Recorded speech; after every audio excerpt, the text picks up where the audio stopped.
Zee 24 तास एक पाऊल पुढे.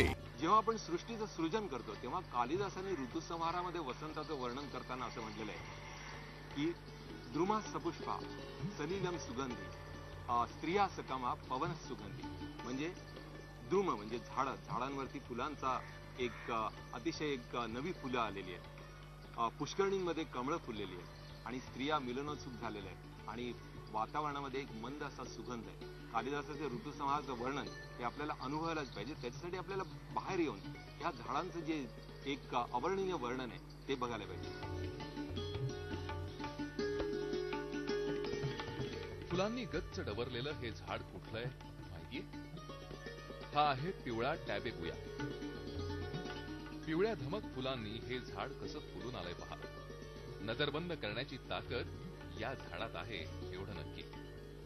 इंग्रजीत या झाडाला गोल्डन बेल म्हणतात. रस्त्यानं भरधाव जात असताना अचानक हे झाड दिसतं आणि मग ते दृष्टीआड होईपर्यंत तुमची नजर त्यावरून हटतच नाही.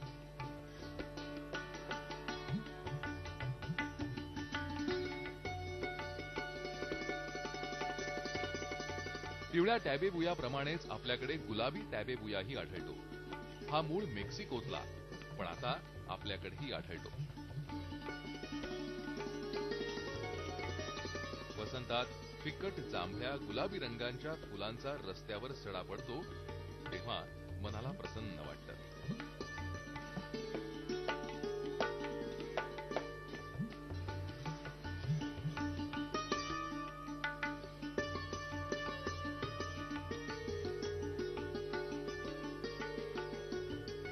हा गुलमोहोर मूळचा मादागास्कर बेटांवरचा, पण आता तो आपलाच झालाय. आपल्याच मस्तीत फुलण्याचं जणू त्यानं व्रतच घेतलंय. गुलमोहोर म्हटलं की आपल्या आठवणींना पूर येतो. कुणाला बालपण आठवतं, कुणाला आठवतात दिल्या घेतलेल्या आणाभाका. आपल्या मनात फुललेल्या गुलमोहराच्या आठवणींमध्ये थोडं रमा. वसंताचे कितीतरी रंग अजून आपल्याला निरखून पाहायचे.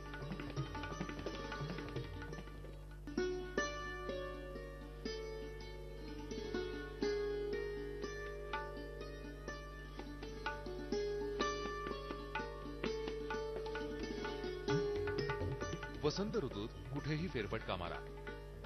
पेल्टोफोरमचं झाड नक्कीच आपलं लक्ष वेधून घेतं.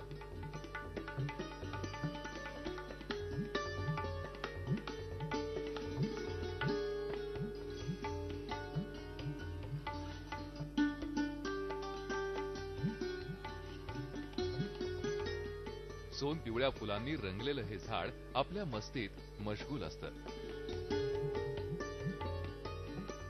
याचं सोन मोहोर हे नावही किती सुंदर आहे नाही?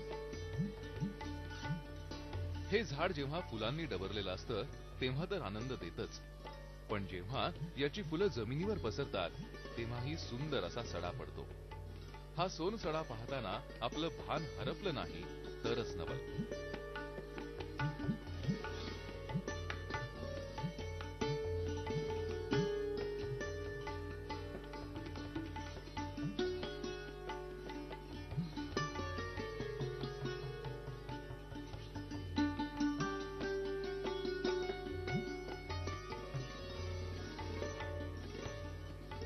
लाल फुलांनी डवरून गेलीये ही काटेसावर.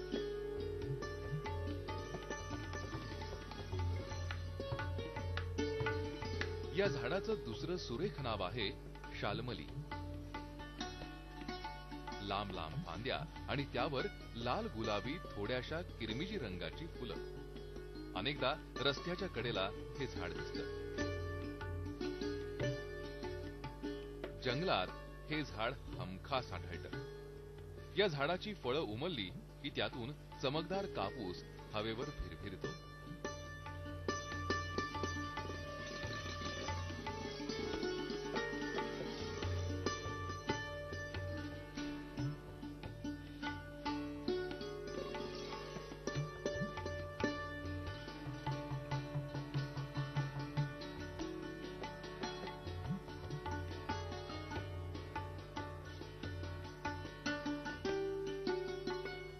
हा आहे कैलासपती.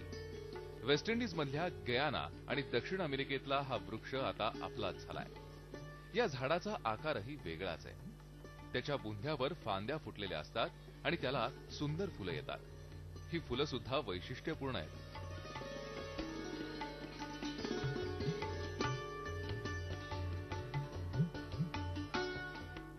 या झाडाची फळं कॅनन बॉल सारखी दिसत असल्यानं त्याला कॅनन बॉल ट्री असंही म्हणतात. मोठ्या बागांमध्ये हा वृक्ष आढळतो.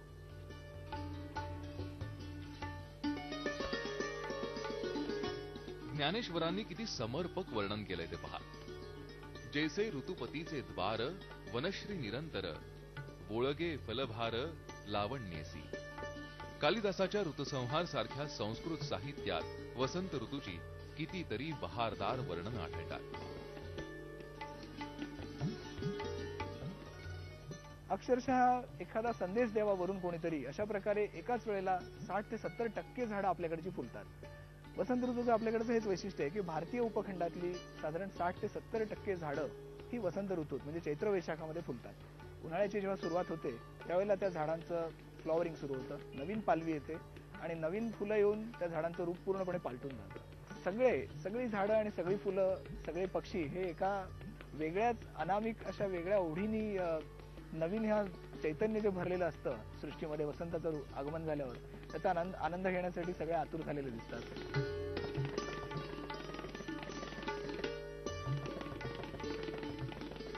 आता ओळख करून घेऊया स्पॅथोडियाची. हे झाड मूळचं पूर्व आफ्रिकेतलं. साधारण 1875च्या सुमारास भारतात आलं. इथलं हवामान त्याला आता चांगलंच मानवलंय. याला पिचकारीचं झाड असंही म्हणतात. कळ्यांमध्ये आणि अर्धवट उमललेल्या फुलांमध्ये पाण्यासारखा द्रव असतो. तो दाबला म्हणजे पिचकारीसारखा बाहेर येतो. मुलांना त्यामुळेच ही फुलं फार आवडतात. हिरवी पानं आणि त्यामध्ये फुललेली लाल फुलं.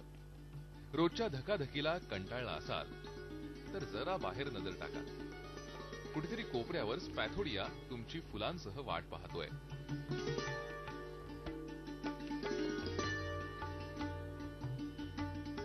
हे वेगळं दिसणारं झाड कोणतंय बरं?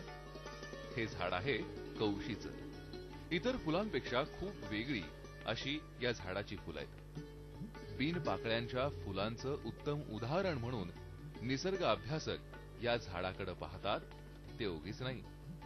खावशी, खवस, खानरी ही आहे कोशीचीच विविध नावं. सध्या आपल्याला सगळं काही जरा हटके हवं असतं. त्यामुळे निसर्गाची ही हटके कलाकृती पाहायला वाट वाकडी करून रानावनात जायला काय हरकत आहे? रानावनात थोडे पाय मोकळे करा. वसंत ऋतूचं संगीत तुम्हाला ऐकू येईल. झी 24 तास एक पाऊल पुढे.